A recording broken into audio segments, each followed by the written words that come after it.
pada saat itu saya down, sampai saya nggak bisa bicara apapun gitu kan. Tidak munafik ya Mas, semua orang tua pasti pada suatu kita menerima anak, dianugerahi anak, ingin anaknya tidak ada masalah, pasti down.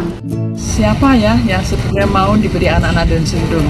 Cuman saya berpikir saya tidak bisa hanya terlena dengan kesedihan dan kesedihan. Saya bangun, saya lihat di dunia luar, ternyata saya tidak sendiri. Tahun 2008 saya mutasi ke Jakarta dan saya bertemu dengan orang tua Down syndrome dan kebetulan sekali bergabung dengan Potats. Akhirnya saya diajak bergabung dengan Potats. Saya dan suami buka internet dan menemukan Potats, Persatuan Orang Tua Anak dengan Down Syndrome, dengan pada saat itu ketuanya Bu Noni Fadilah, ada nomor kontaknya, situlah saya langsung kontak. Sebelum bergabung memang saya merasakan bahwa ada kesendirian dia ya khususnya. Tapi setelah saya bergabung dengan Potats, dia merasa lebih banyak teman, dia lebih bisa bersosialisasi dengan teman-temannya. Dan untuk saya sendiri pun juga saya bisa sharing dengan ibu-ibu yang lain. Jadi saya rasa dengan adanya komunitas Potats membantu sekali untuk ibu-ibu muda yang baru mendapatkan anak dengan penyandang Down syndrome. Karena banyak informasi yang didapatkan dari situ. Sejak awal, Potats telah menjadi wadah berkumpul bagi para orang tua serta orang-orang yang memiliki kepedulian terhadap Down syndrome. Tujuannya adalah untuk memberikan informasi seluasnya dan dukungan kepada para orang tua dengan anak Down syndrome. Sejarah berdirinya Potats berawal dari seringnya kami bertemu 3 wanita yang memiliki anak dengan Down syndrome, yaitu Aryati Supriyono, kemudian saya Noni Fadilah, dan Ibu Eli Gustiani. Kami sepakat pada tanggal 28 Juli tahun 2003 untuk melegalkan satu wadah kegiatan berupa yayasan, yaitu Persatuan Orang Tua Anak dengan Down Syndrome, yang kami singkat menjadi Potats. Potats juga mendirikan Rumah Ceria Down Syndrome atau RCDS yang menyediakan terapi kemampuan motorik, kognitif, sosial, wicara, serta sensori integrasi. Di sini, bakat mereka dapat disalurkan melalui kegiatan berkesenian, kerajinan tangan, olahraga, serta kegiatan lain untuk menambah keahlian mereka agar bisa menjadi anak yang lebih ekspresif, percaya diri, dan meraih prestasi. Berkat RCDS, anak-anak spesial ini sering diundang sebagai pengisi acara dalam berbagai event.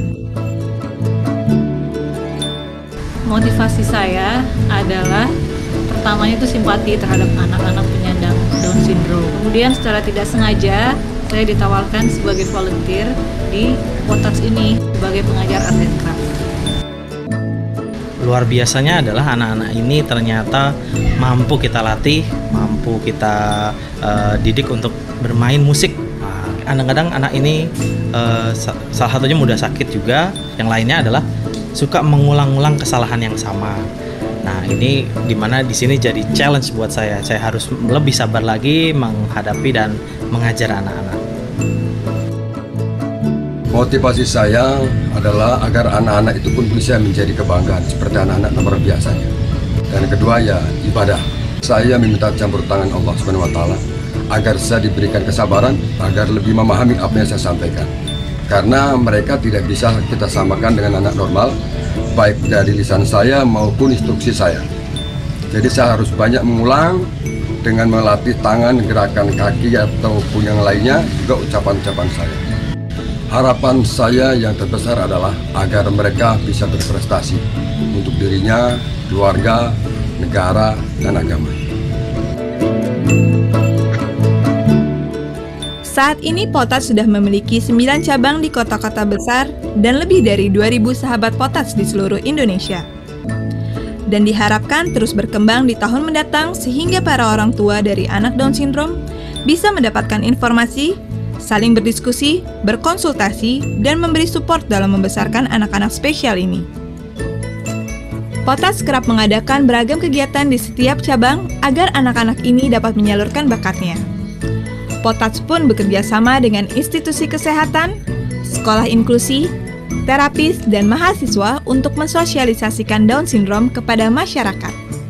Potats ini memberikan informasi kepada orang tua yang memiliki anak-anak Down syndrome, dan juga selalu menciptakan aktivitas kegiatan yang dapat membantu membekali mereka untuk lebih mandiri atau bahkan meniti karir atau bekerja.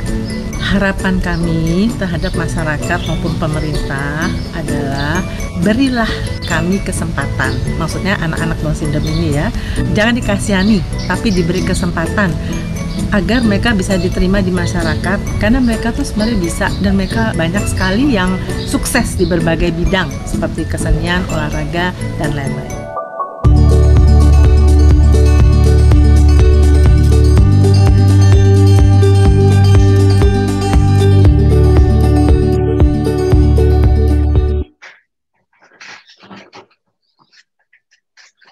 Oke, Assalamualaikum warahmatullahi wabarakatuh. Waalaikumsalam warahmatullahi wabarakatuh. Ya, terima kasih. Selamat sore semuanya, Bapak, Ibu, sahabat Potats semuanya. Selamat datang di webinar series pada hari ini dalam rangka Bulan Peduli Down Syndrome. Dan hari ini senang sekali saya, Oom, bisa jadi MC untuk hari ini. Dan webinar hari ini akan mengambil tema mengenal Down Syndrome lebih dalam. Sudah hadir bersama kita semua di sini narasumber kita yang luar biasa, Dr. Lydia Pratanu. Hai dokter, selamat sore. Terima kasih. Selamat sore, senang bisa bergabung Ibu Oom. Terima kasih. Yang cantik dan manis ini. Masya Allah, dokter awet muda banget. Dan juga sudah ada moderator kita yang nggak kalah kerennya, ada Dr. Gia Pratama. Hai. Hai dok, terima kasih banyak waktunya untuk bisa berbagi di Potats. Mudah-mudahan apa yang bisa dibagikan hari ini bisa bermanfaat untuk semuanya. Bukan hanya untuk orang tua dengan Down syndrome, tapi juga untuk orang-orang awam lain di luar sana agar penerimaan terhadap Down syndrome bisa lebih baik. Sebelum mulai, mungkin kita akan mendengarkan sedikit sambutan dari Ibu Ketua Umum Yayasan Potats, Ibu Olivia Maya Sitaresmi. Ibu Olivia, silahkan. Baik, terima kasih MC kita yang super keren hari ini, Mbak Oom, Dr. Oom Komaria. Terima kasih sudah jadi MC di webinar terakhir Potats, di webinar serial terakhir Potats sore ini. Kita sudah hampir 1 bulan, mungkin lebih ya, kita mengadakan kegiatan ini dalam rangka Bulan Peduli Down Syndrome, dan webinar series ini merupakan rangkaian acara dalam kegiatan Bulan Peduli Down Syndrome yang nanti akan berakhir pada tanggal 31 Oktober. Yang terhormat Dr. Lydia Pratanu, terima kasih untuk kesediaan dokter hari ini menjadi narasumber yang sudah tidak asing lagi dan selalu berkolaborasi dengan Potats. Kita sudah pernah bertemu sebelumnya juga, dokter, selalu memberikan pengetahuan dan manfaat bagi teman-teman penyandang Down syndrome dan para orang tua khususnya. Terima kasih kepada Dr. Gia Pratama yang menjadi moderator kita. Aduh, Dr. Oom sudah mengenalkan dan saya juga baru berkenalan. Salam kenal dengan Dr. Iya, senang bisa kenal juga. Terima kasih menjadi moderator kita sore hari ini. Untuk kedua dokter atau ketiga dokter dengan MC hari ini, saya pribadi khususnya mungkin juga mewakili teman-teman mengucapkan Selamat Hari Dokter Nasional. Terima kasih. Terima kasih. Mudah-mudahan para dokter ini dapat selalu bermanfaat, memberikan ilmunya, menebar kebaikan, dan berguna bagi nusa dan bangsa. Amin. Ya Rabbal Alamin. Kemudian saya ada titipan sedikit nih, ada catatan bahwa kalau dokter Lydia kita sudah mengenal lebih dulu, tapi dokter Gia nih, saya juga baru kenal nih ceritanya. Dokter Gia ini ternyata sudah punya buku loh, beberapa buku diterbitkan. Itu ada tentang tubuhmu. Mungkin saja nanti dokter Gia suatu saat bisa menjadi narasumber kita juga. Mudah-mudahan, amin. Insya Allah. Ditodong nih dok katanya. Baik, Teman-teman, terima kasih untuk kehadiran hari ini, teman-teman kepada panitia Potats, kepada pengurus, juga sahabat Potats semuanya. Terima kasih yang sudah membersamai kita selama kurang lebih 1 bulan ini dalam webinar series yang dilakukan oleh Potats. Mudah-mudahan semua ilmu yang telah diberikan itu memberikan manfaat bagi kita, khususnya untuk pengembangan dan potensi diri kita sendiri, juga untuk memberikan pemanfaat untuk anak-anak kita. Selamat menikmati webinar penutupan di hari ini. Mudah-mudahan kita masih bertemu terus dalam kondisi sehat, terus bersama anak-anak kita, lindungi anak-anak kita, tahan dulu, jangan kemana-mana sampai pandemi ini berlalu. Baik, saya serahkan kembali kepada MC. Wassalamualaikum warahmatullahi wabarakatuh. Waalaikumsalam warahmatullahi wabarakatuh.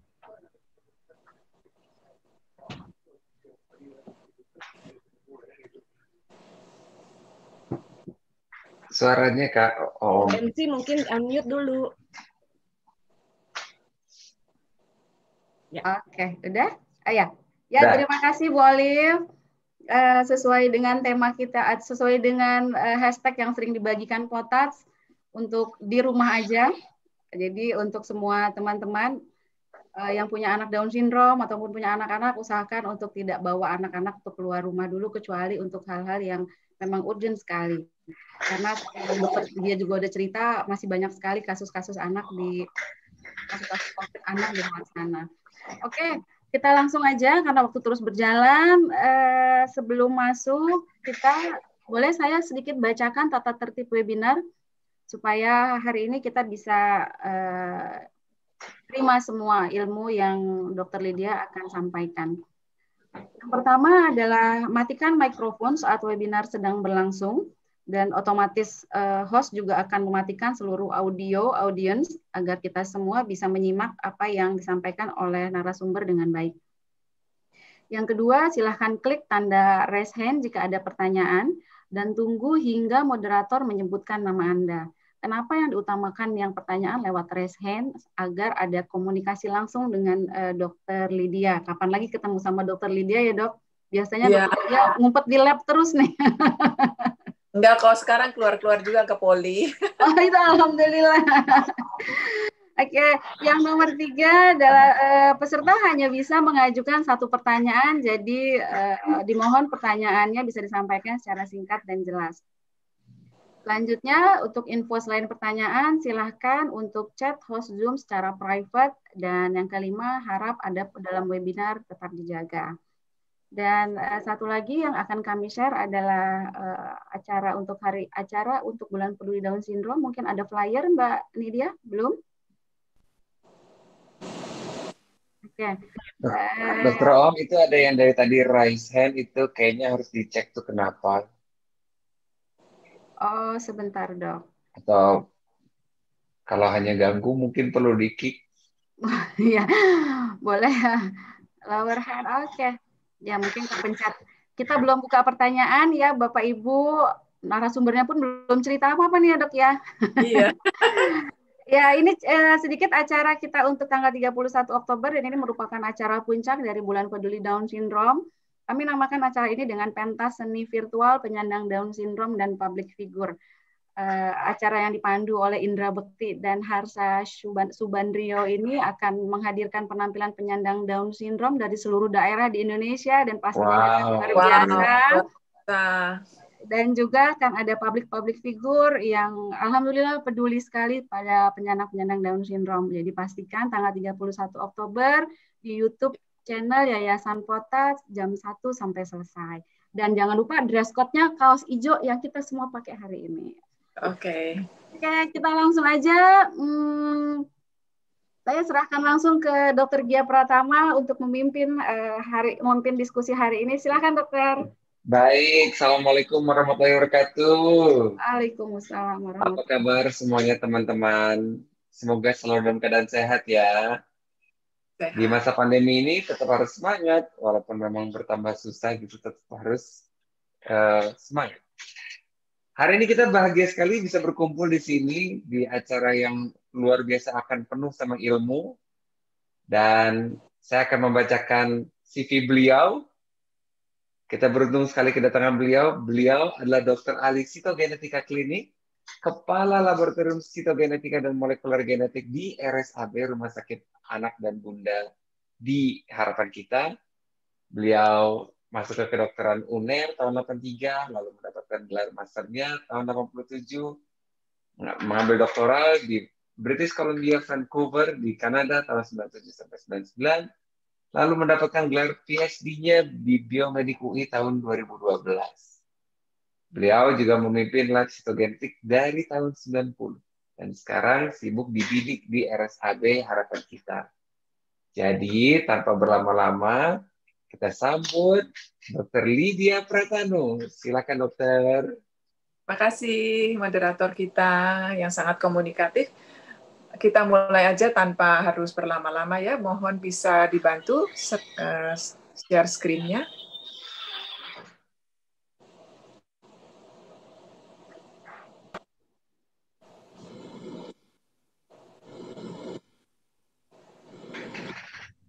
Oke, agak besar sedikit. Nah, oke.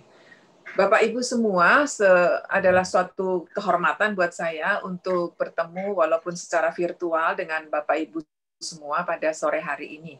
Saya izin untuk menyampaikan tentang dari sisi genetik ya, dari sisi genetik dan dari sisi konseling genetik dari sindrom Down. Kita ingin sama-sama belajar lebih dalam tentang sindrom Down yang sebagian dari kita mungkin mengalami secara pribadi karena ada anggota keluarga, tapi ada juga mungkin yang lain adalah orang-orang yang menjadi volunteer ataupun pemerhati dari Down syndrome ini.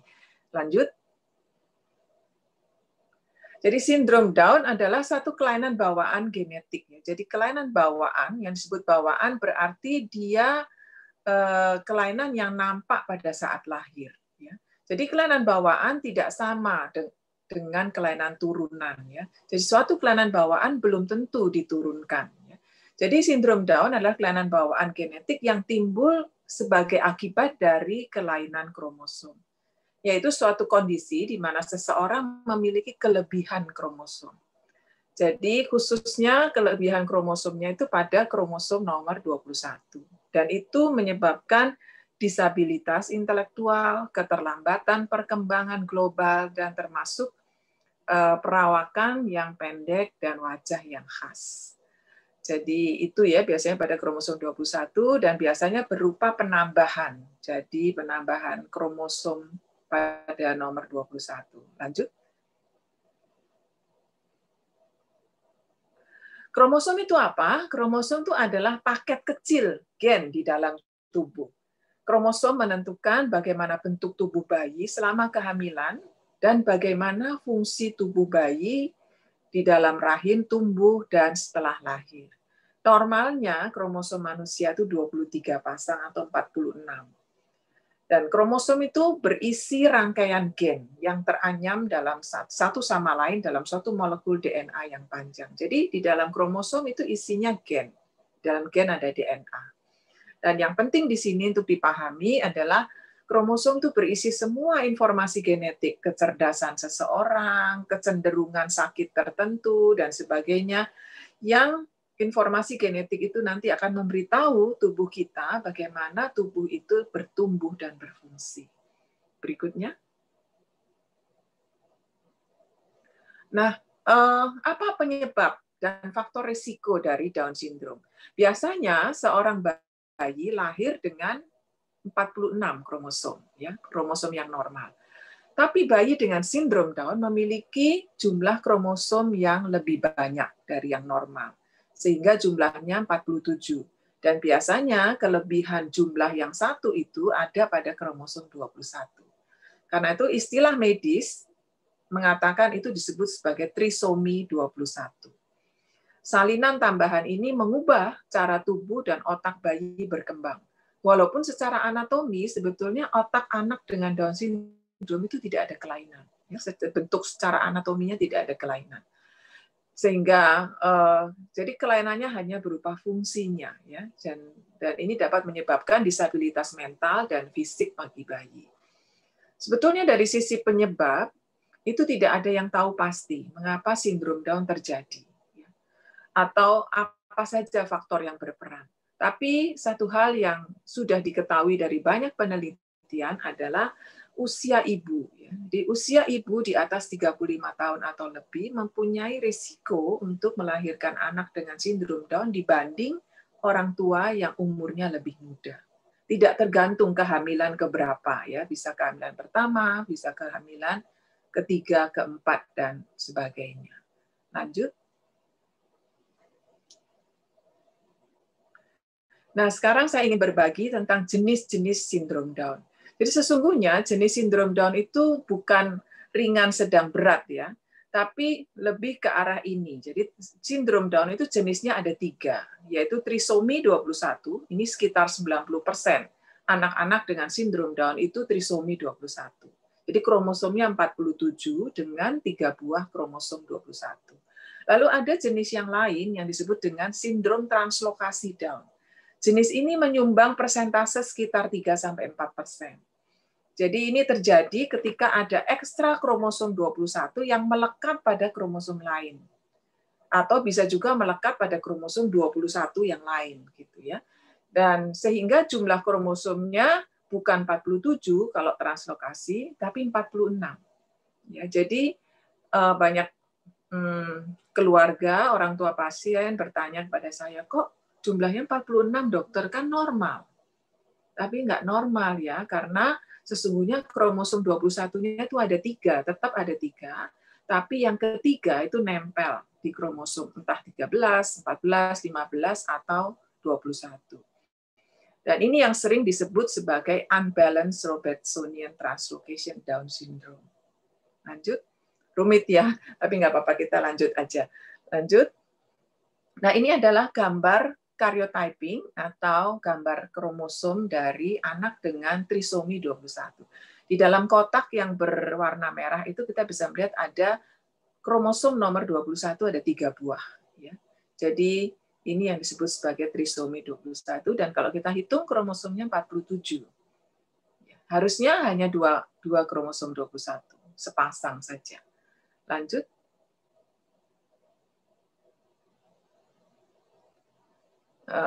Lanjut. Nah, ini adalah gambaran kromosom translokasi, ya, sindrom Down translokasi. Belum, masih balik ke gambar kromosom tadi, Bu. Sebelumnya. Ya, terima kasih. Jadi kalau Anda perhatikan tanda panah itu next setelah ini. Ya, stop sampai di sini. Jadi ini kromosomnya jumlahnya 46. Tapi pemilik dari gambar kromosom ini secara fisik itu benar-benar Down syndrome, gitu ya. Seperti halnya trisomi 21. Jadi kalau kita perhatikan di kromosom nomor 14 itu ada nomornya, ya. Itu kromosomnya ada satu kromosom yang lebih panjang dari pasangannya. Lebih panjang karena ada kromosom 21 yang menempel pada kromosom 14. Ini yang disebut sebagai Robertsonian translocation. Jadi kromosom 21-nya sebetulnya ada 3. Ada 2 di bawah itu, kromosom 21, dan satunya menempel di kromosom 14. Ini yang disebut sebagai translocation Down syndrome Robertsonian. Ya. Robertsonian itu orang yang menemukan hasil kromosom seperti ini. Lanjut.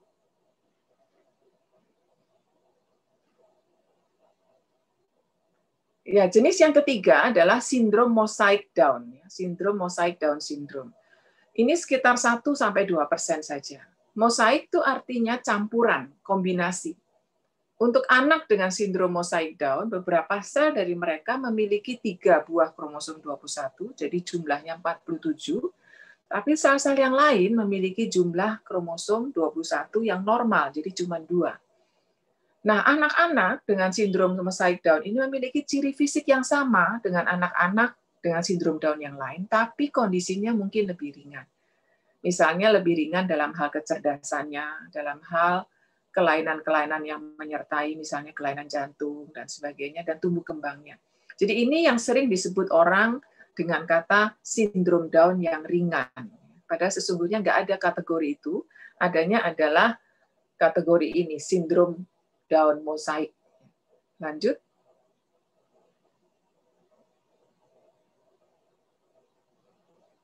Nah, ini adalah gambar kromosom anak dengan sindrom Down mosaik. Kita perhatikan ada 2 jenis kromosom di badannya dia. Jadi di badan anak dengan mosaik Down syndrome itu ada 2 jenis kromosom. Bisa nggak itu terjadi? Bisa.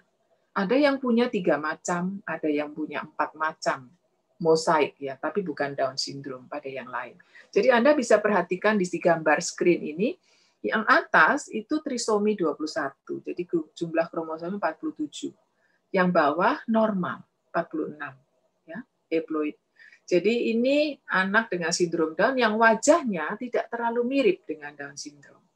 Ya, lanjut.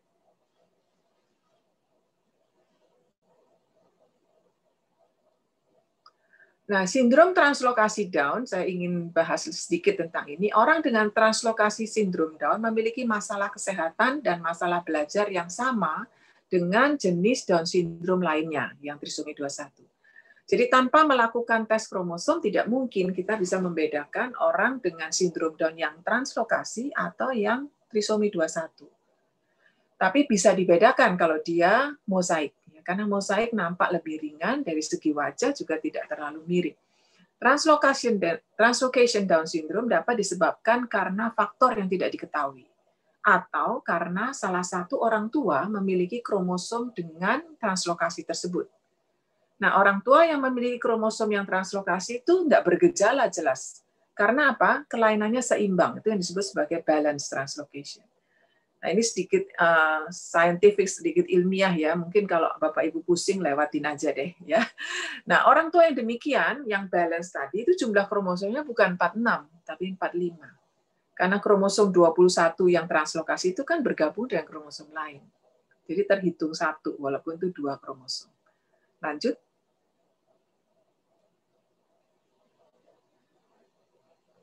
Nah, sekarang bagaimana kita mendiagnosa orang dengan atau anak dengan sindrom Down. Ini anak ya, jadi bukan ibu hamil ya. Jadi ciri-ciri fisik atau sering disebut dengan klinis atau fenotip ya, itu baru disebut sebagai suspek atau tersangka. Jadi kalau Bapak Ibu pergi ke klinik atau sering ya beberapa ibu atau orang tua pasien dengan sindrom Down itu dengan berurai air mata, mereka itu menyampaikan kepada saya, "Dok, saya baru melahirkan di klinik bersalin dan bidannya bilang atau dokter anaknya bilang atau dokter kebidanannya bilang anak ibu ini mongoloid Down syndrome." Jadi sepertinya sudah pasti ya, sudah tervonis gitu ya.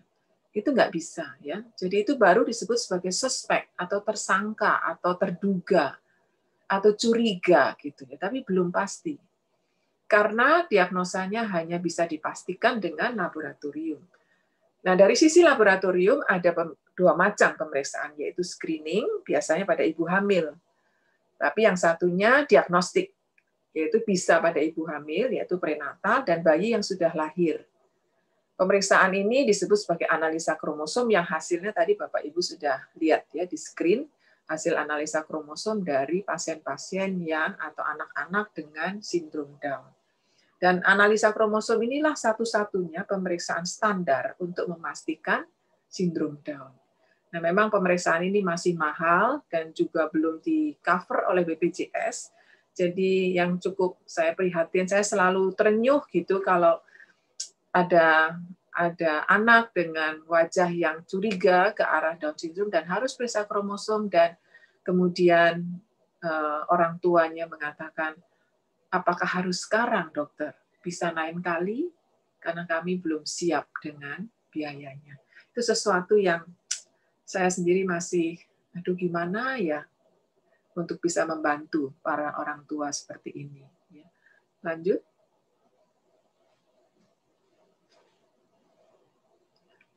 Jadi pemeriksaan genetika itu untuk apapun kelainan kromosom atau cacat bawaan itu ada 3 macam. Ada prakonsepsi sebelum hamil, pada saat hamil, dan setelah dilahirkan bayinya. Lanjut.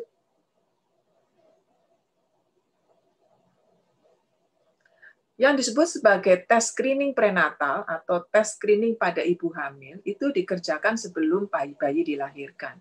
Tes screening dapat menginformasikan apakah kehamilannya memiliki kemungkinan lebih rendah atau lebih tinggi untuk mengalami sindrom Down. Nah, kalau sekarang ada tes-tes yang canggih seperti NIPT, non-invasive prenatal test, ya. Jadi cuma diambil dari darah ibu, tapi harganya luar biasa mahal. Kemudian ada juga triple marker screening. Ini semua dilakukan pada ibu hamil. Namun demikian, tes screening tidak memberikan diagnosis yang mutlak. Jadi tidak pasti. Tapi dia lebih aman, ya, lebih aman bagi ibu dan bayi yang sedang berkembang, yang sedang di kandungan. Lanjut. Kalau tes diagnostik yang bisa juga prenatal, bisa juga postnatal, atau setelah dilahirkan, dapat mendeteksi apakah bayi mengalami sindrom Down atau tidak. Tapi tes tersebut tentu lebih berisiko bagi ibu dan bayi yang sedang berkembang. Jadi tes diagnostik ini biasanya dilakukan setelah tes screening menunjukkan kelainan. Jadi curiga ada kelainan sehingga harus dilakukan pemeriksaan diagnostik. Nah, bisa dikerjakan melalui plasenta. Ini semua dilakukan prenatal ya, dari bisa dari dari dinding perut ya, bisa dari dinding perut, bisa juga dari bawah, dari vagina, ya, yaitu yang dari bawah itu yang chorionic villus sampling ini, dari plasenta, dimasukkan satu alat untuk mengambil jaringan dari plasenta janin. Ya. Lanjut.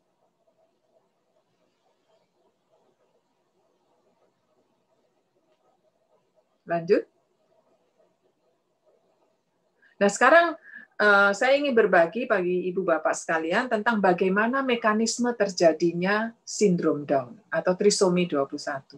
Banyak orang mengatakan, banyak penelitian menunjukkan bahwa trisomi 21 terjadi karena satu proses yang disebut sebagai non-disjunction.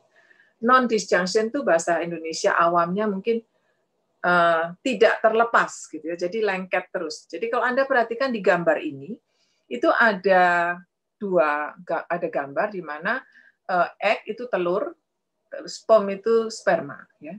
Jadi seorang anak akan mendapat separuh kromosom ibunya dan separuh kromosom bapaknya. Anda lihat pada di situ di telur ada 46 yang kemudian dia membelah menjadi 23 dan 23 harusnya ya. Jadi telur akan membelah, sel-sel di telur itu akan membelah menjadi 23 dan 23, sperma demikian juga, untuk mempersiapkan terjadinya pembuahan. Nah, pada lanjutannya adalah, di situ terlihat bahwa di telur itu, ternyata dia tidak membelah menjadi 23-23, tetapi 22 dan 24. Sedangkan yang sperma 23 dengan 23. Nah, kalau yang 24 bertemu dengan 23 dari sperma, maka terjadilah hasil pembuahan atau zigot itu 47 kromosomnya. Nah, kenapa bukan yang 22? Yang 22 tidak bisa bertahan hidup. Biasanya dia gugur.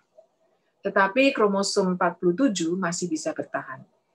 Jadi menghasilkan, jadi karena telur itu membelah menjadi 24, bukan 23, dan kemudian bertemu dengan sperma yang jumlahnya normal, kromosomnya 23, maka menjadi 47. Maka anaknya mengalami trisomi 21. Dan 47-nya itu pada kromosom 21. Jadi lengketnya itu pada kromosom 21. Jadi kromosom 21 yang harusnya membelah satu di sini, dia menjadi tetap bersama-sama, yang disebut sebagai non-disjunction itu tadi. Lanjut.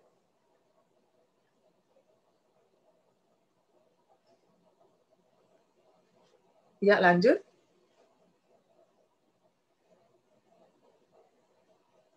Ya, ini adalah mosaik ya. Apa yang terjadi kalau mosaik? Mosaik biasanya tidak ada masalah pada saat pembelahan dari telur dan sperma. Oh, belum, maaf.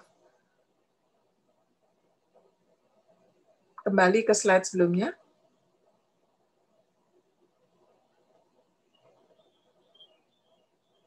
Halo.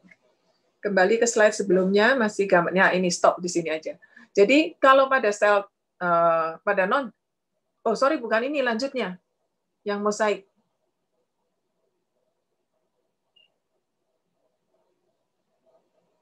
Lanjut. Halo. Halo, ya, stop di sini, stop, jangan lanjut lagi. Jadi ini mosaik ya, yang mosaik itu tidak ada masalah dengan pembelahan dari telur dan sperma. Jadi, oh jangan kecepatan. Wah gawat. Balik lagi, please. Ya, stop, please stop di sini. Jadi kalau mosaik adalah jumlah pembelahan dari telur dan sperma itu nggak ada masalah. Jadi mereka membelah menjadi separuh-separuh persis, 23-23, menghasilkan zigot, pembuahan yang normal, 46, tetapi pada saat memperbanyak diri dari 46 ini, dari zigotnya itu ada error. Itu pada level yang ketiga ya. Kita bisa lihat, keempat, ada sebagian yang membelah menjadi 47, harusnya kan menjadi 46 semuanya. Tapi dia membelah menjadi 47 dan 45. Yang 45 ini biasanya gugur.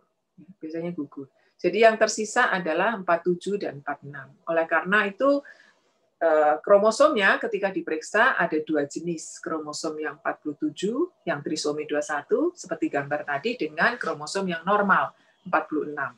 Jadi ini adalah mekanisme terjadinya mosaicism pada sindrom Down. Lanjut.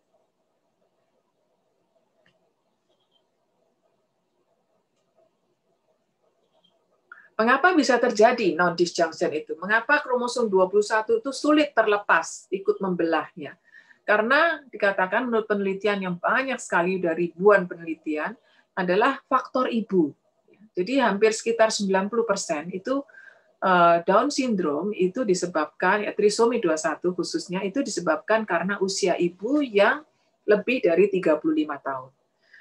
Kemudian apa yang menyebabkan adalah teori yang mendasarinya yang disebut sebagai the aging ovum. Nanti saya akan jelaskan di belakang. Kemudian yang kedua, faktor ayah berperan nggak? Berperan, ya.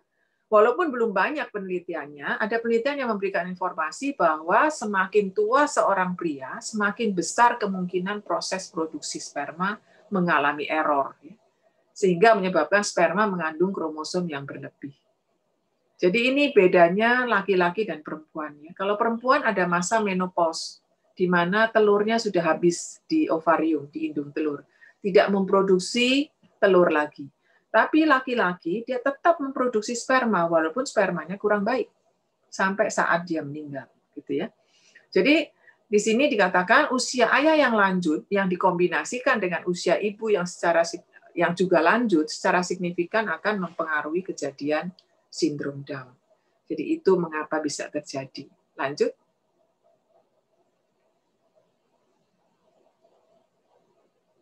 Lanjut, ya. Jadi saya akan membahas sedikit tentang proses pembentukan telur dan sperma. Ya.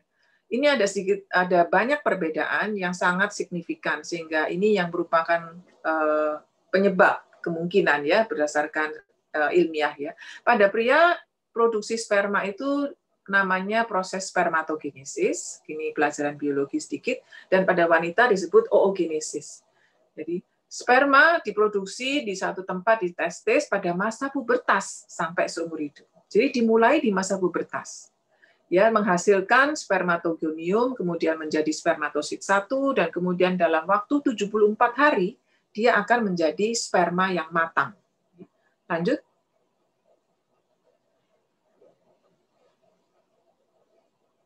Lanjut. Ya. Kalau sel telur sangat berbeda dengan produksi sel telur berbeda dengan produksi sperma. Produksi sel telur itu dimulai pada masa janin.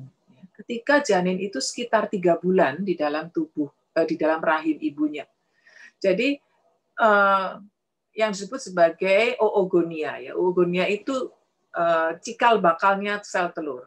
Itu nanti akan berproses menghasilkan oosit 1, dan kemudian oosit 1 itu berhenti atau istirahat, ya, pada tahap tertentu dan stabil sampai seseorang itu mengalami mens yang pertama, yang disebut sebagai maturitas seksual. Lanjut.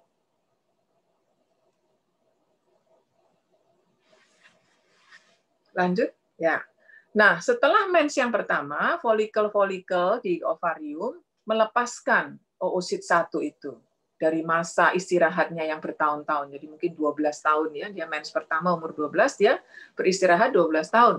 Nah, Diduga tahapan istirahat yang lama ini dari masa janin sampai saat orang mengalami mens yang pertama, ini yang menjadi penyebab terjadinya non-disjunction atau kromosom 21 ya, entah kenapa itu kromosom 21 itu lengket satu sama lain dan sulit untuk memisahkan diri. Jadi dikatakan semakin ibu usianya tua, kira-kira 35, maka dia semakin lama kromosom 21 itu lengket satu sama lain. Berikutnya.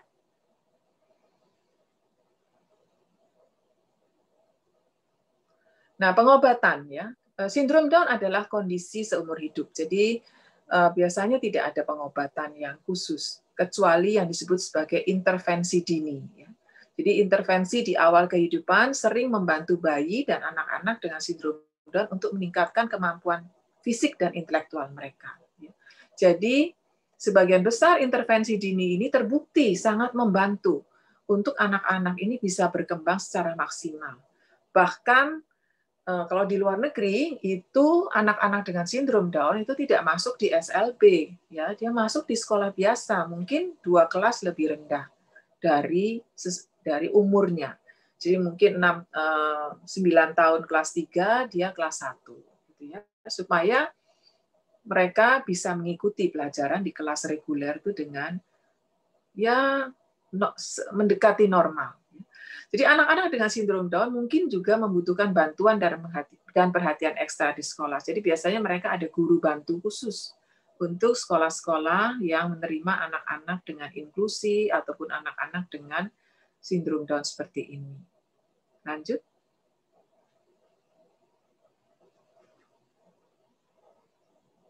Nah, bagaimana sekarang saya dari sisi konseling genetik ya, saya ingin berbagi bagi Bapak Ibu sekalian tentang kehidupan sosial anak-anak dengan sindrom Down ini.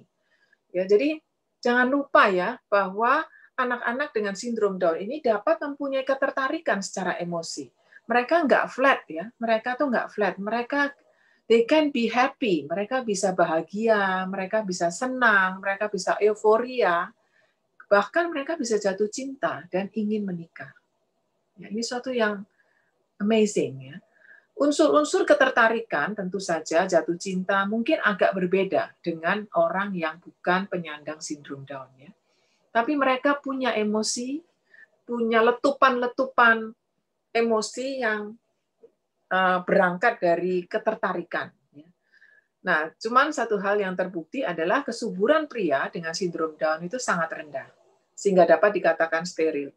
Tapi pada wanita, itu dikatakan rendah, tapi masih bisa mempunyai keturunan. Lanjut.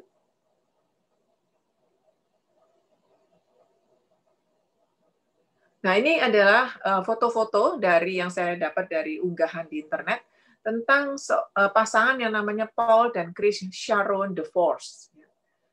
Ini ada foto di mana mereka menikah, kemudian mereka bersama-sama diam satu rumah, dan kemudian foto yang tengah itu mengharukan ya, melihat mereka bisa duduk bersama, they aging together gitu ya, menua bersama di rumah mereka.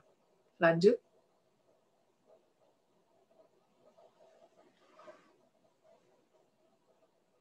Lanjut.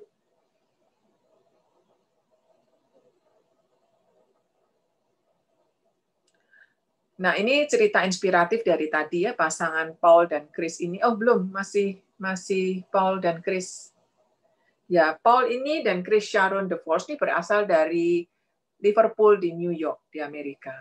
Pasangan ini dikatakan pasangan ini mungkin memiliki salah satu pernikahan terpanjang dari pasangan dengan sindrom Down. Masing-masing mereka dengan sindrom Down, dan mungkin salah satu yang paling bahagia. Sekedar update di sini, Paul Sharon DeForest, ya suaminya, baru meninggal pada tahun lalu bulan April pada usia 56 tahun. Dan dia berbagi kebahagiaan selama 25 tahun dengan istri tercintanya, Chris. Mengharukan ya. Lanjut. Lalu cerita inspiratif yang berikutnya adalah antara Lydia dan Tom Swenson. Tom Swenson ini bukan Down syndrome, tapi dia penyandang epilepsi dan disabilitas mental. Lydia yang Down syndrome ya. Mereka jatuh cinta, bertunangan, dan pada bulan April 2013 mereka menikah. Mereka berdua tinggal di St. Louis, di Amerika. Hebat ya ini ya, dia meskipun Down syndrome, masing-masing satu Down syndrome, satu disabilitas, mereka punya pekerjaan penuh waktu, bukan pekerjaan paruh waktu, bukan pekerjaan honorer, tapi pekerjaan penuh waktu. Ini impian kita tadi, Ibu Oom juga menyampaikan tentang pengennya Potats bisa memfasilitasi ya. Jadi mereka berdua memiliki pekerjaan penuh waktu dan mereka punya insurance kesehatan. Luar biasa. Lydia dan Tom Swenson dari St. Louis. Lanjut.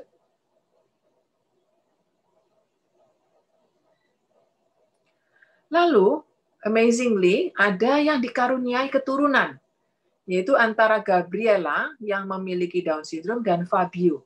Fabio juga memiliki gangguan disabilitas mental. Ya. Mereka punya anak, namanya Valentina, lahir tanpa disabilitas mental. Ya, jadi tanpa disabilitas mental seperti orang tuanya, tanpa Down syndrome seperti ibunya. Jadi kata-kata itu menarik ya. Everyone deserve happiness. Setiap orang berhak bahagia. Lanjut.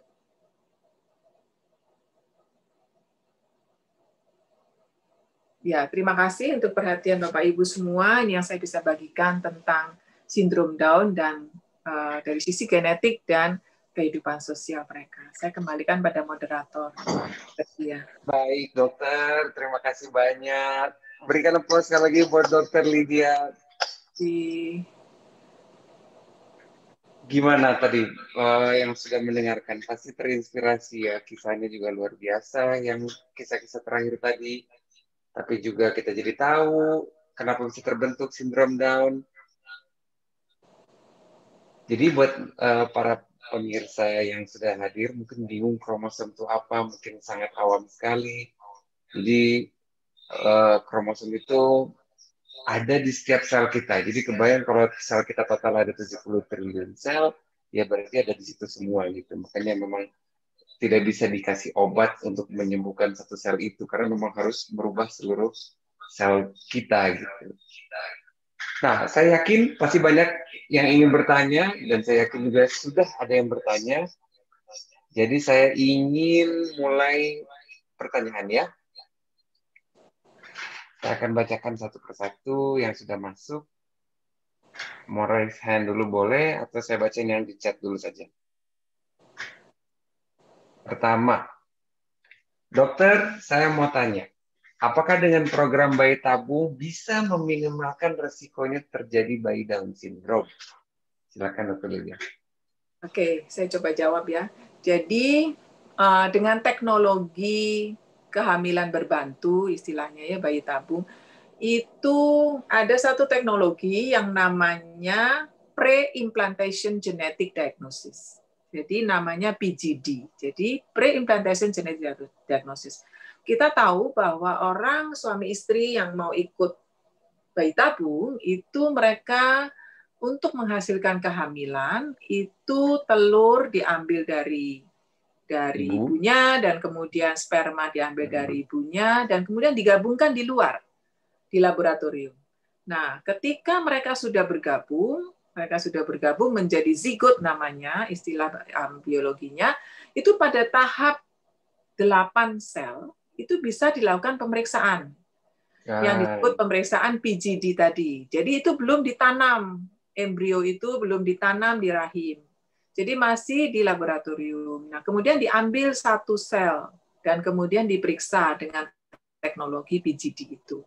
Terus dilihat apakah satu sel itu yang diharapkan mewakili 7 sel lainnya itu mempunyai sindrom Down atau tidak. Kalau tidak ada sindrom Down, bisa ditanam di rahim. Kalau ada sindrom Down, diapakan? Tidak ditanam. Disimpan. Dicari yang bagus sifatnya, ya. Nah, jadi hanya ditanam yang bagus. Jadi secara teknologi memungkinkan, tetapi tidak segampang itu. Jadi memungkinkan dengan bayi tabung untuk mengatur ya. Ya demikian jawaban saya, Dr. Gia. Iya, saya juga mau sharing. Saya juga kemarin belum berhasil bayi tabung saya juga ya, prosesnya gitu. Jadi zigotnya dipilih, memang ada 9, itu dimasukin 2 yang terbaik gitu untuk masuk ke rahim. Jadi ya bisa meminimalkan terjadinya bayi Down syndrome. Berikutnya, dokter, apakah terjadinya sebelum pembuahan sel telur? Apakah terjadinya sebelum pembuahan sel telur yang non disjunction? Oh ya tadi itu dok, kromosomnya itu nempelnya itu kapan gitu? Oh iya. Nggak lepasnya itu kapan? Nggak lepasnya itu kapan? Iya. Jadi saya tuh saya ketemu dengan banyak sekali ibu-ibu yang punya anak dengan sindrom Down, dan seringkali mereka itu sangat stres dan sangat saya menyalahkan diri sendiri mungkin. I have a compassion lah ya gitu ya. Karena mereka berhadapan dengan mertua, ya. Dengan mertua dan dengan ibunya sendiri. Selalu mereka dituduh gini, kamu sih nggak jaga kesehatan baik-baik. Waktu hamil kamu sembarangan dan sebagainya, sampai anakmu kayak begini. Saya selalu, kalau saya sempat, saya selalu bilang, Bu, berkenan nggak ya ibu mertuanya atau ibunya atau bibinya datang ke sini, sama-sama saya jelaskan. Jadi, non-disjunction tadi, yang lengket tadi, itu terjadi sebelum terjadinya kehamilan. Jadi, tidak ada hubungannya dengan kita itu sembarangan, sembrono dengan kehamilan kita, atau makan obat sembarangan sehingga anak kita Down syndrome. Bukan, itu terjadinya sebelum ketemu sperma, sebelum terjadi pembuahan. Sebelum terjadi konsepsi. Iya. Boro-boro jadi zigot belum, masih dalam bentuk sel telur ya dok? Iya, masih dalam bentuk sel telur. Ya demikian dokter Gia. Wah, banyak sekali nih dok, nggak apa-apa ya satu-satu ya dokter. Moderator, haknya di moderator. Waktunya masih oke kok, waktunya masih oke.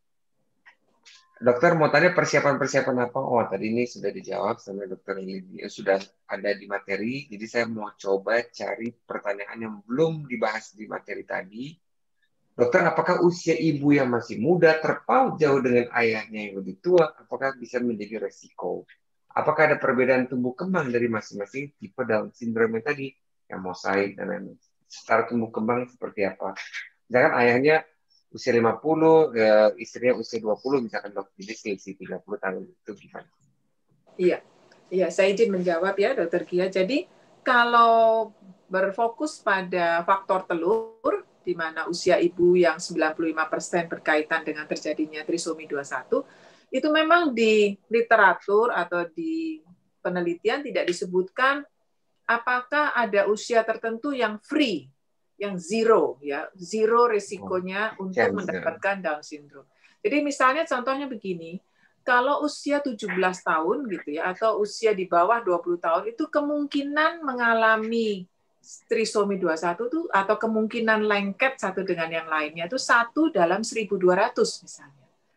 Lalu ketika usianya 20 tahun, 1 di dalam 1.100. Ketika usianya 30, 1 dalam 600. Dan makin tua, misalnya usia 40 tahun, 1 dalam 100. Jadi makin tua, makin berisiko. Tapi tidak berarti yang muda tidak berisiko. Tidak berarti yang muda itu 0. Lalu tentang usia ayah yang berbeda jauh, ya tentu dikatakan sih memang penelitian untuk faktor ayah ini masih sangat sedikit. Jadi belum bisa mengambil kesimpulan yang akurat, yang bisa dipertanggungjawabkan.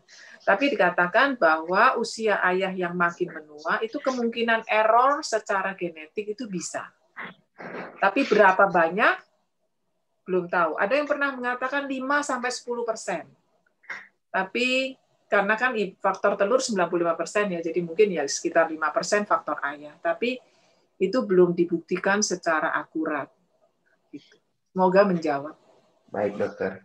Saya sekarang akan mempersilakan kepada raise hand. Kepada Bapak Sigit saya akan unmute. Silakan bila mau bertanya. Pak Sigit, Bayu Adi dari Kalsel. Silakan.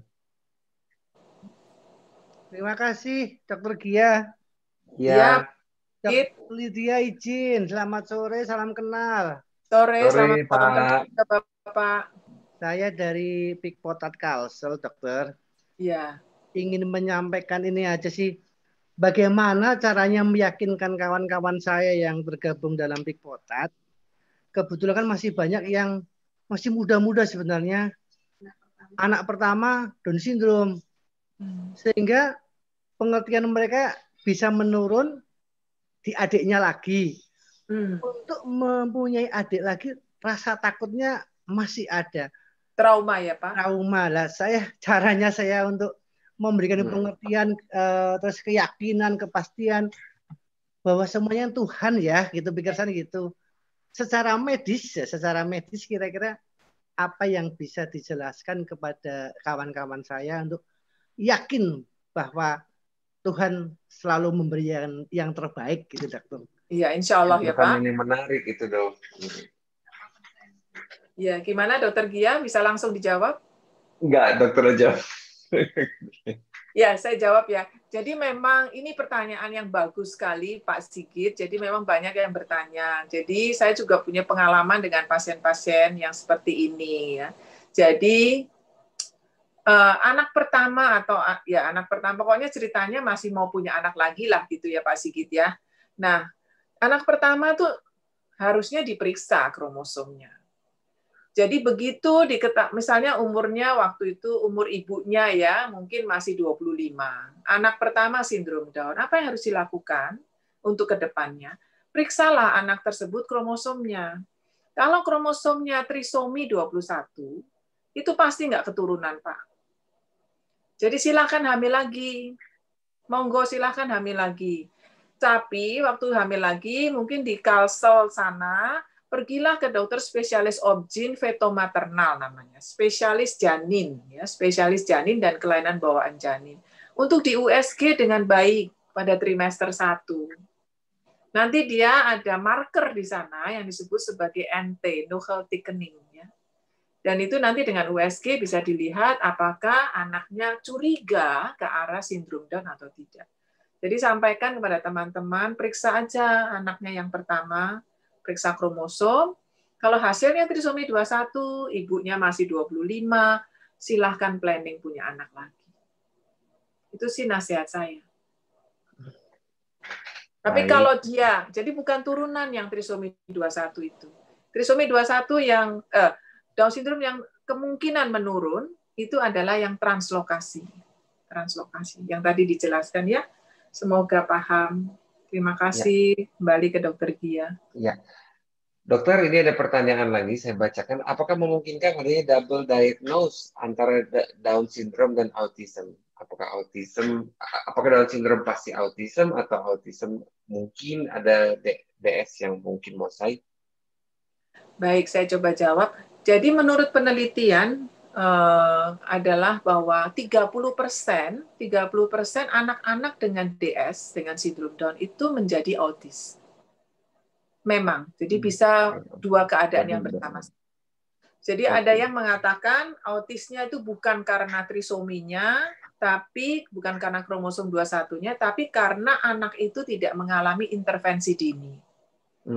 Jadi dia tidak dapat perhatian, dia dikucilkan, dia dikasih nonton TV aja selama 8 jam tiap hari atau sama si caregiver-nya gitu ya, sehingga dia tidak distimulasi.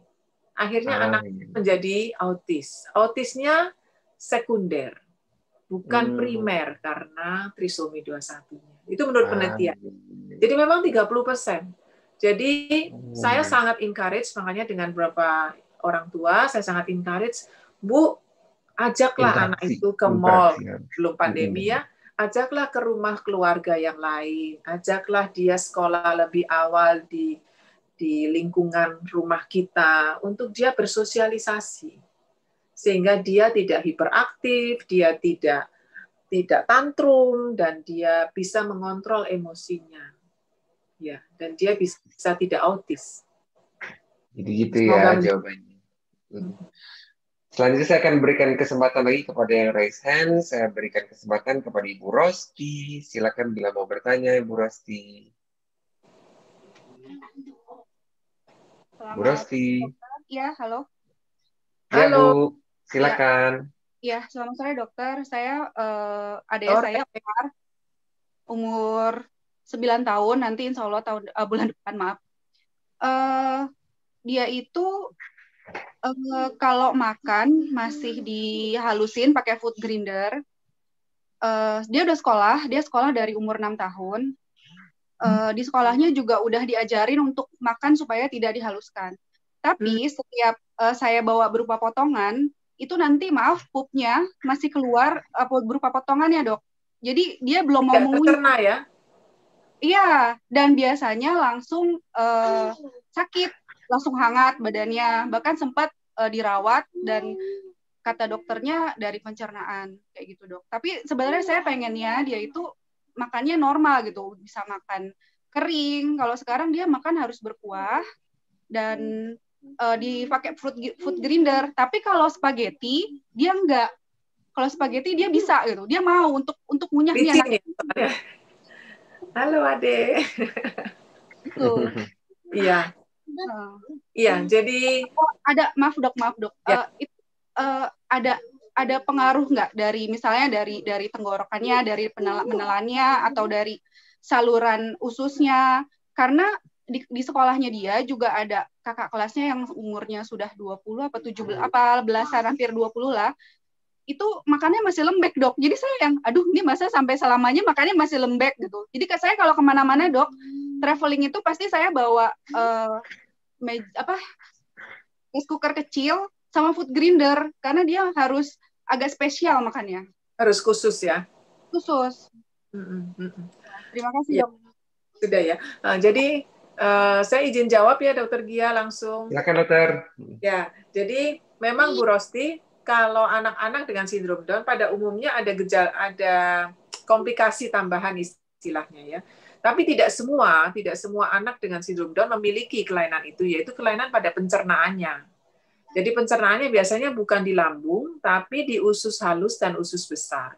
Tempat pencernaan makanan itu, pengolahan makanan itu terjadi.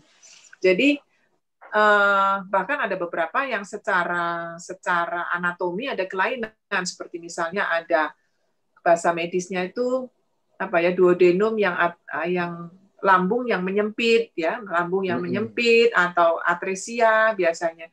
Jadi bahkan seringkali kalau ada bayi lahir dengan kelainan anatomi lambung tertentu, kita langsung curiga bagaimana wajahnya. Apakah ada wajah yang mirip Down syndrome atau tidak? Karena sangat sering sistem pencernaan makanan itu memang terganggu. Tapi masalahnya itu berbeda-beda. Tidak setiap anak dengan sindrom Down memiliki itu. Dan juga gradasinya beda-beda. Jadi ada yang memang dia sampai, ya itu tadi, ada yang sampai usia 20-an, mungkin masih harus makanannya khusus, tidak bisa seperti dewasa yang normal. Tapi ada juga yang tidak. Ada juga yang dia tidak masalah. Bahkan kalau kita lihat anak-anak dengan sindrom Down itu yang datang ke klinik ya Ibu Rosti, itu ada yang nampak sakit gitu. Nampak sakit, it's so weak ya, sangat lemah. Padahal hasil kromosomnya ya sama, trisomi 21. Tapi ada juga yang trisomi 21 tuh dia ceria ya, umur yang sama gitu. Ceria dan very lovely, very nice gitu ya. Jadi otot-ototnya bagus dan sebagainya. Padahal itu trisomi 21 juga. Jadi variasi dari fungsi dan anatomi itu memang masih misteri ya. Kenapa pada seseorang itu ada dan yang lain tidak. Tidak sama ya dok. Benar, tidak sama. Penyakit penyertanya juga, soalnya ada yang nanya nih dok, penyakit penyerta yang pasti menyertai sindrom Down itu apa aja kan beda-beda ya dok, jadi nggak bisa. Betul. Pasti ini, pasti itu nggak bisa. Nggak selalu. Jadi itulah sebabnya kenapa ada anak-anak dengan sindrom Down dia ya mohon izin bahwa kadang-kadang ada yang meninggal pada usia sangat muda. Ada yang sampai 56 seperti Paul tadi. Gitu. Itu mungkin dia nggak ada kelainan jantung gitu. Jadi dia hidup lebih lama. Ya itu semoga menjawab. Maaf dok. Jadi berarti gimana nih dok? Apakah saya masih coba untuk dikasih makanan keras-keras lagi atau ya mungkin dia memang ada kelainan di ususnya tadi yang dokter bilang gitu. Jadi ya ya udah saya ngalah aja deh, nggak apa-apa deh, makanya gini aja, yang penting dia masih mau makan, karena memang dia sebenarnya ini anaknya jarang sakit, gitu. Alhamdulillah jarang sakit gitu. Tapi itu sakitnya biasanya kalau udah mulai memaksakan untuk makan makanan yang dipotong-potong, dia nggak mengunyah, biasanya ya itu kena di pencernaannya dia. Saya sarankan Ibu Rosti konsultasi ke bagian gizi deh. Ke bagian gizi klinik juga ya. Ada apa mungkin? Ke bagian gizi klinik tentang bagaimana asupan dan bentuk makanan gitu yang sesuai umur dengan kelainan seperti ini. Oke. Atau ke spesialis anak digestif namanya ya. Ya, cek pencernaan. Terima kasih banyak dok ya, dokter. Ya, terima kasih Bu Rosti. Oke, lanjut.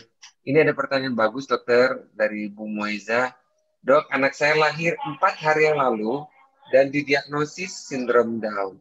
Di mana saya bisa mendapatkan panduan tumbuh kembang anak sindrom Down ini? Saya harus kemana gitu? Iya.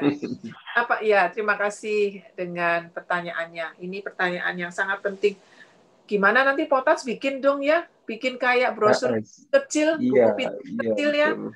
Sekarang udah jauh lebih banyak tuh klinik-klinik yang bisa lakukan tumbuh kembang. Tapi begini Bu, Ibu tinggal di mana? Kalau di Jakarta, saya mau merekomendasikan ke Harapan Kita.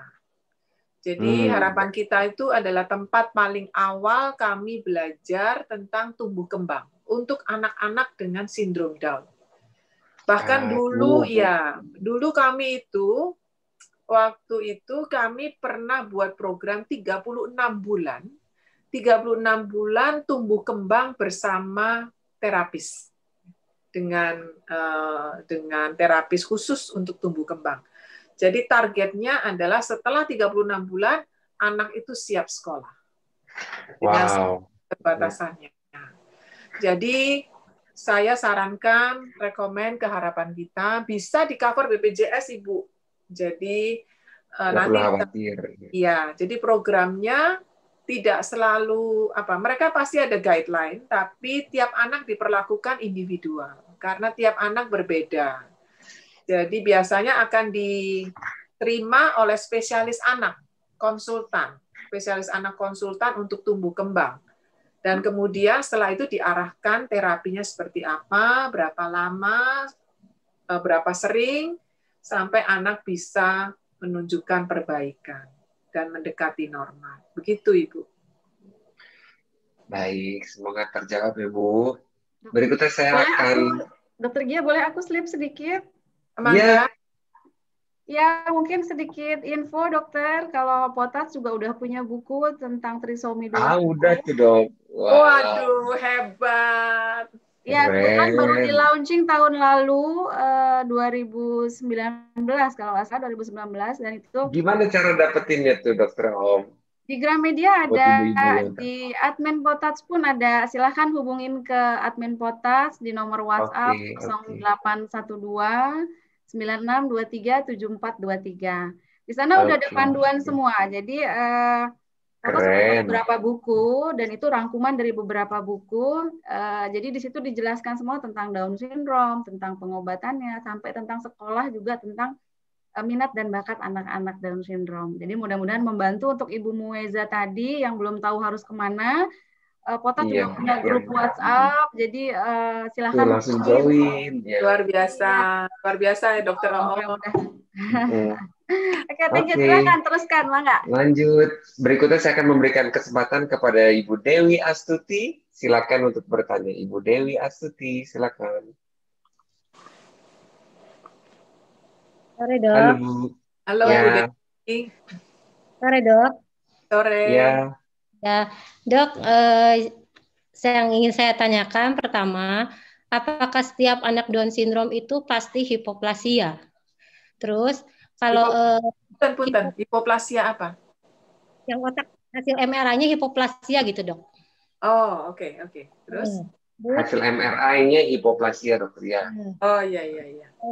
Misalkan gini, Dok, kan tadi indikasinya usia ibu di atas 35, terus jarak kelahirannya jauh-jauh ya. Misalkan saya dengan teman saya mempunyai indikasi yang sama, tapi kenapa saya yang dianugerahi sedangkan anak saya tidak? Apakah ada faktor yang memicu lahir anak Down syndrome itu, Dok? Itu aja, Dok. Terima kasih. Ya, saya coba jawab ya, Dokter Gia. Ya, jadi yang pertama hipoplasi itu ya, Bu ya. Jadi nggak harus, Bu. Nggak harus. Jadi yang dikatakan kelainan-kelainan yang menyertai sindrom Down itu yang paling sering adalah jantung. Jadi kelainan jantung. Jadi 70%, jadi sebetulnya kalau anak-anak Down syndrome yang bisa lahir, itu sebetulnya hanya 30%. 70%-nya itu meninggal di dalam. Berupa apa? Keguguran. Gitu ya. Ada yang keguguran tahap awal sekali di bawah 12 minggu, ada yang keguguran sudah agak besar. Gitu ya. Sudah agak besar tuh mungkin ya sekitar 20 minggu gitu ya. Tapi sebagian besar, makanya kalau ada ibu-ibu usianya sudah lanjut gitu ya, mungkin di atas 35 dan sering sekali keguguran, orang berpikir jangan-jangan itu pertama curiganya trisomi 16, yang kedua adalah trisomi 21. Dan yang ketiga adalah monosomi X, itu kelainan yang lain. Jadi sebetulnya kalau anak-anak kita dengan penyandang sindrom Down itu bisa lahir, itu sebetulnya hanya 30%. 70%-nya itu mereka meninggal di dalam. Mereka nggak sempat lahir. Nah, jadi kalaupun yang ada yang lahir, itu nggak selalu mereka bisa survive juga pada 1 tahun pertama. Ada yang sudah nggak kuat lagi, gitu. Karena apa? Biasanya ada kelainan jantung. Jadi sekitar lebih dari 70% anak dengan sindrom Down yang lahir, itu dengan gangguan jantung. Jadi bocor biasanya jantungnya. Tapi kalau kelainan otak, seperti hipoplasia itu jarang. Mungkin kurang dari 5%. Jadi kebetulan mungkin kalau anak ibu dengan hipoplasia pada MRI itu hanya khusus pada dia ya. Tapi memang itu bawaan dari trisomi 21-nya sih, Bu. Jadi tapi tidak seperti saya katakan tadi yang gangguan pencernaan gitu ya, yang susah mencerna makanan itu tidak selalu terjadi. Tidak selalu terjadi. Down syndrome yang lain itu ada yang ada hipoplasi, Down syndrome saya enggak gitu. Jadi itu yang terjadi. Kemudian tentang kenapa saya yang dapat anak dengan sindrom Down dan orang lain yang mungkin jaraknya juga sama, jaraknya jauh, tidak, itu yang misteri ya. Itu yang kita semua nggak tahu ya, apa yang terjadi sebetulnya. Jadi kalau dia di atas 35 ya memang itu resiko. Tapi ada orang punya anak umur 41 baik-baik aja, anaknya jenius gitu ya. Jadi itu yang misteri sampai sekarang kita belum tahu. Baik, Dokter. Ini ada Pak Hartono nih kirim message minta langsung nanya ke dokter. Silakan Pak Hartono, Pak Pahan dari Lampung, Potats Lampung. Pak Hartono.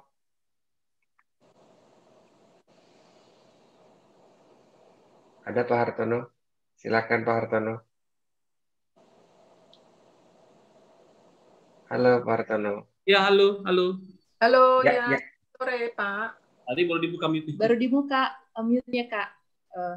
Gimana? Selamat sore, Dokter.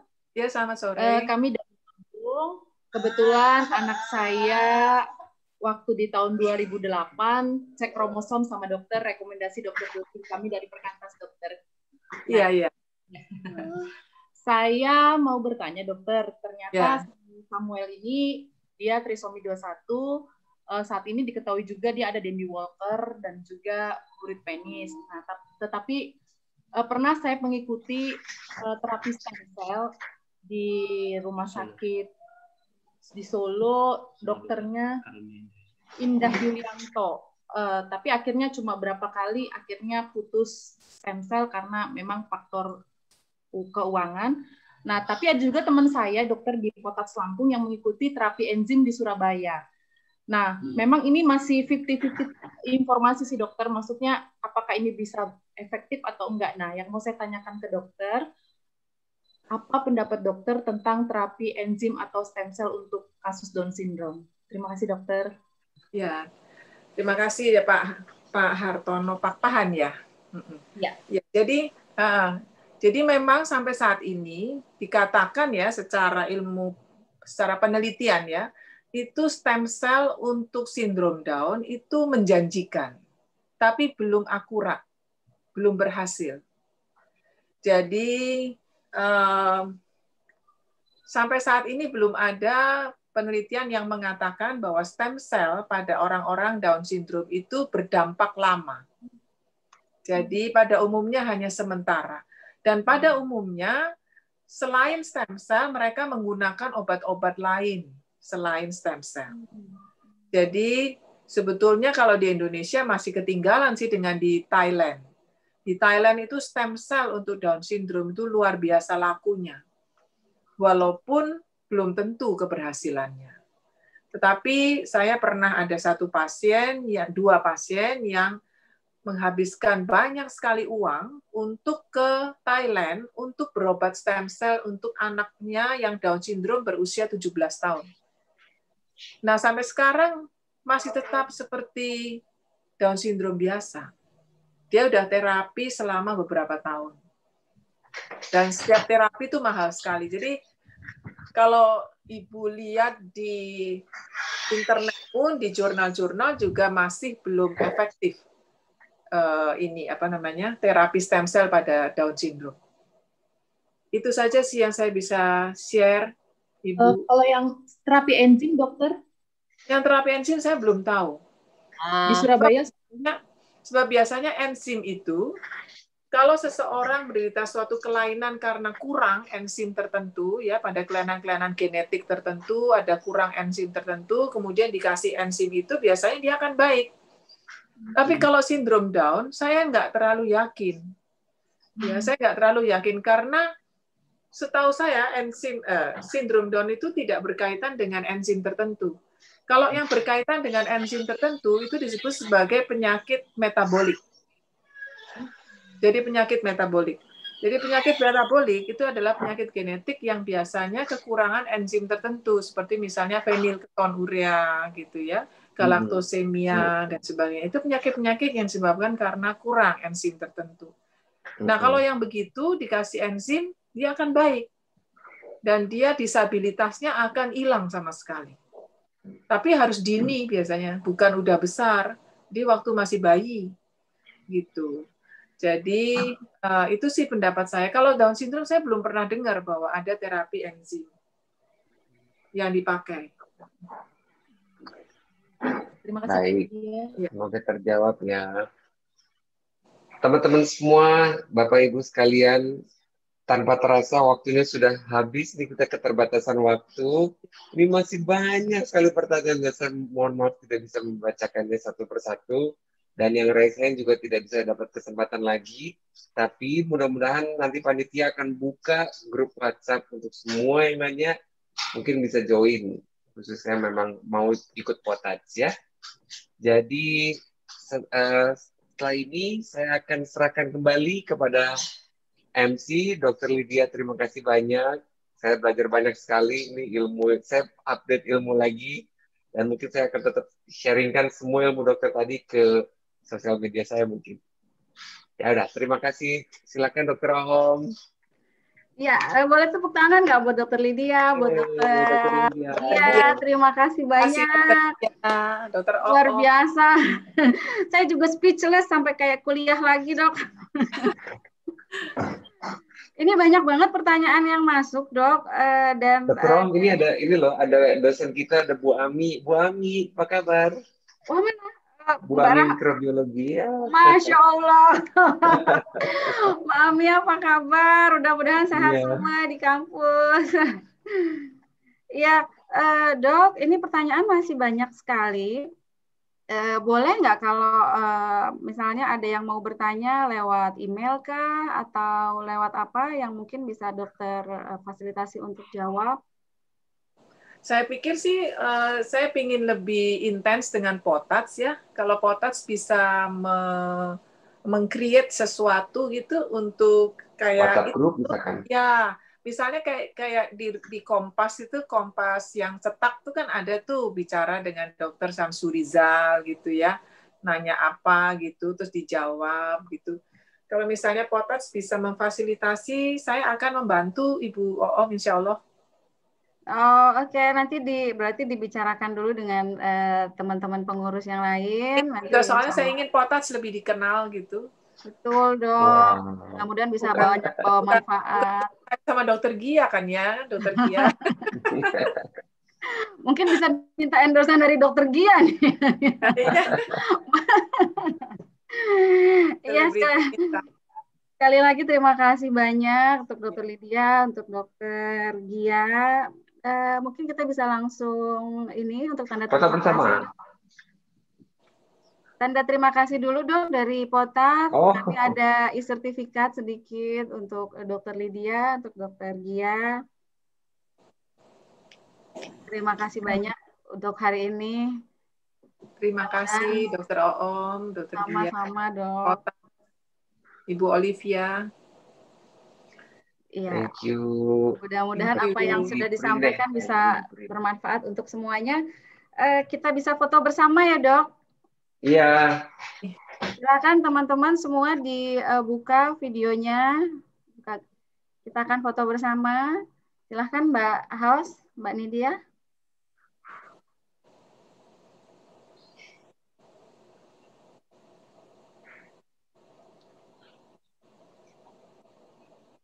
Dihitung nggak? Dihitung. 7 kali foto.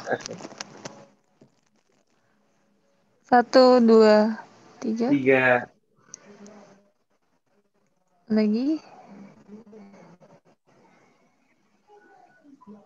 1, 2, 3.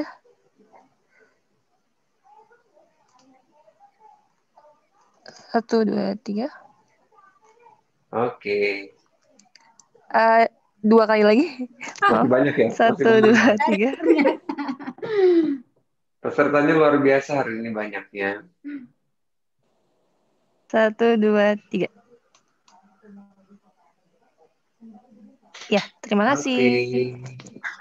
Ya, terima kasih banyak sekali lagi Dokter Lydia, Dokter Gia. Mudah-mudahan kita bisa ketemu offline lagi nanti. Offline ya.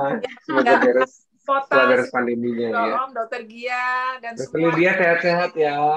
Sehat-sehat selalu. Ya, saya izin live ya. Mendoakan Dokter, silahkan. Terima kasih banyak. Terima kasih. Ya, untuk teman-teman yang lain, sahabat Potas, Bapak Ibu, terima kasih juga untuk seluruh kehadirannya pada hari ini. Tapi kita masih akan ada pengumuman pemenang giveaway ya, untuk yang tadi sudah bertanya, ataupun tadi yang sudah memposting kegiatan di acara ini ke media sosialnya masing-masing. Tapi sebelumnya, boleh saya minta tolong ditunjukin sedikit flyer untuk acara tanggal 31. Atau mau video dulu Mbak Nidia? Ya, ini ada flyer ini.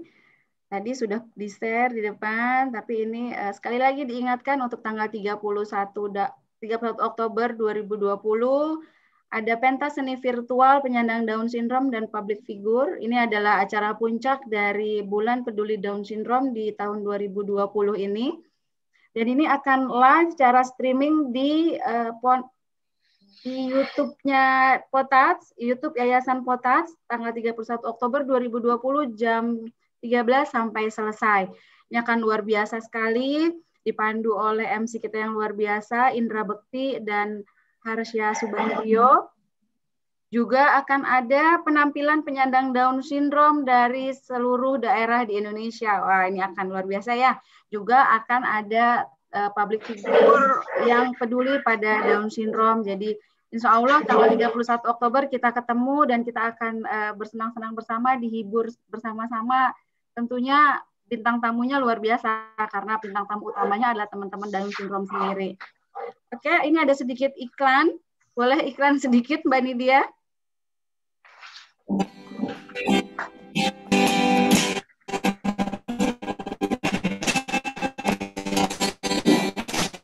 Halo sahabat Potats kami. Jangan lupa saksikan kami dalam acara pentas seni Bulan Peduli Down Syndrome 2020. Kalian bisa saksikan di YouTube Yayasan Potats. Jangan lupa like, comment, dan subscribe ya. Sampai jumpa.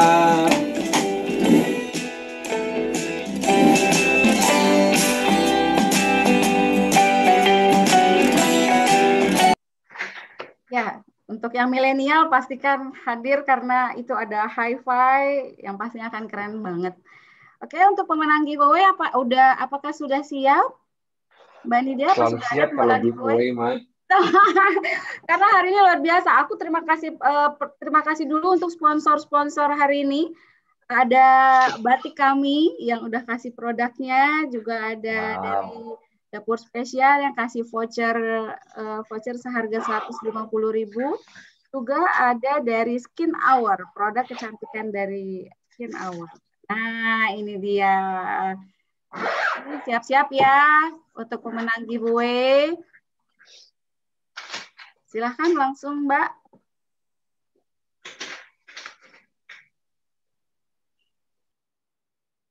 Belum? Boleh saya bacakan aja? Atau belum ada? Atau gimana nih?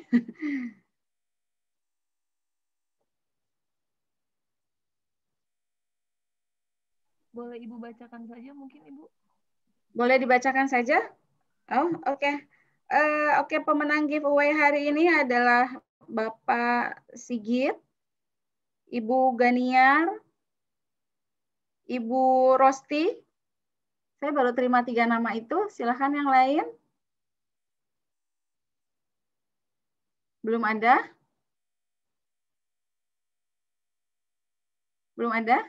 Oke, ini ada lagi ya.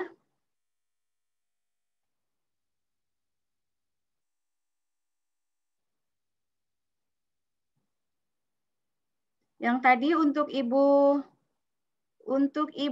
Mueza, juga untuk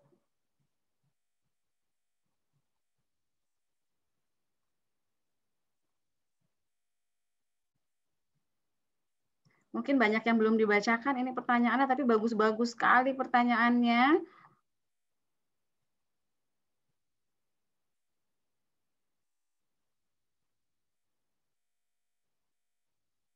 Sebentar ya.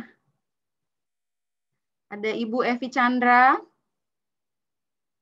Juga ada Ibu Nimade Nita. Jadi sudah ada 6 pemenang. Betul 6 ya? 6 atau 5 ya? 5. Oke, 5. 5 berarti tadi dengan Bapak Sigit. Bapak Ganiar, Ibu Ganiar, Bapak Sigit, Ibu Rosti, Ibu Mueza, dan Ibu tadi terakhir siapa tadi ya? Ibu Evi Chandra. Untuk nama-nama yang tadi sudah disebutkan, silahkan untuk Japri, untuk WhatsApp ke nomor WhatsApp-nya Potats di 0812 9623 7423. Untuk informasi nanti hadiahnya seperti apa dan akan dikirim kemana. Ini untuk 5 pemenangnya ya. Oke. Ya, terima kasih untuk hari ini. Saya rasa cukup sekian acara hari ini dan boleh juga teman-teman yang belum join di Potats, belum join di Facebook-nya Potats, di Instagram-nya Potats, silahkan teman-teman join di Instagram Potats karena bulan ini luar biasa sekali. Potats ada info tentang Down syndrome yang lengkap sekali, di-share setiap harinya sampai insya Allah sampai tanggal 27 Oktober. Itu banyak sekali info-info yang teman-teman mungkin belum pernah dapatkan di pertanyaan tadi belum terjawab. Insya Allah sudah ada di semua info Potats di Instagram tadi. Instagramnya @potats ya. Silahkan join dan yang belum join di grup WhatsApp-nya Potats juga silahkan hubungin admin Potats. Kita ada 10 WhatsApp grup Potats yang insya Allah di sana teman-teman semua Bapak Ibu bisa saling bertanya, bisa saling sharing tentang tumbuh kembang anak-anaknya yang biasanya sih dokter-dokter malah lebih dengar kata orang tua daripada pengalaman dokter sendiri ya, dan ini luar biasa sekali. Oke, sekali lagi terima kasih. Sampai ketemu tanggal 31 Oktober. Pastikan join dengan baju hijau yang saya pakai, yang Dokter Gia pakai. Dan banyak sekali hadiah yang akan ada di sana. Tetap semangat, tetap di rumah aja, tetap jaga protokol kesehatan. Insya Allah kita semua dalam keadaan sehat walafiat dan dalam lindungan Tuhan Yang Maha Esa. Assalamualaikum warahmatullahi wabarakatuh. Waalaikumsalam warahmatullahi wabarakatuh. Tepuk tangan. Waalaikumsalam warahmatullahi wabarakatuh. Amin ya. Dadah. Terima kasih Terima dokter. kasih. Ini sampai terakhir malah masih join. Terima kasih semuanya. Dadah. Sehat-sehat ya. Amin, amin. Aku ada, aku bisa.